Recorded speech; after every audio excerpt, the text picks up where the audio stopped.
In today's video, I am going to teach you how to turn on sync in Google Chrome.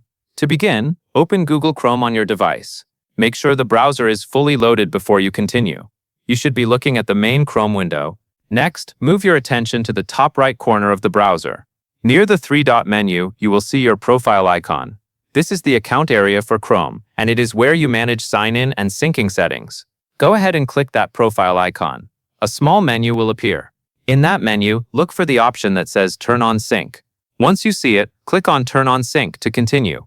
At this point, Chrome may ask you to sign in with your Google account if you are not already signed in. If that happens, simply follow the on-screen instructions and complete the sign-in process. After that, Chrome will usually ask you to confirm that you want to enable sync. Once you approve it, the feature will be turned on. After sync is active, Chrome can start saving and syncing important browser data across devices where you use the same Google account. The main part of the process is very simple. Open Chrome, click the profile icon in the upper right area, and choose Turn on Sync. Once that is done, Chrome will guide you through anything else that is needed. That covers everything you need to know.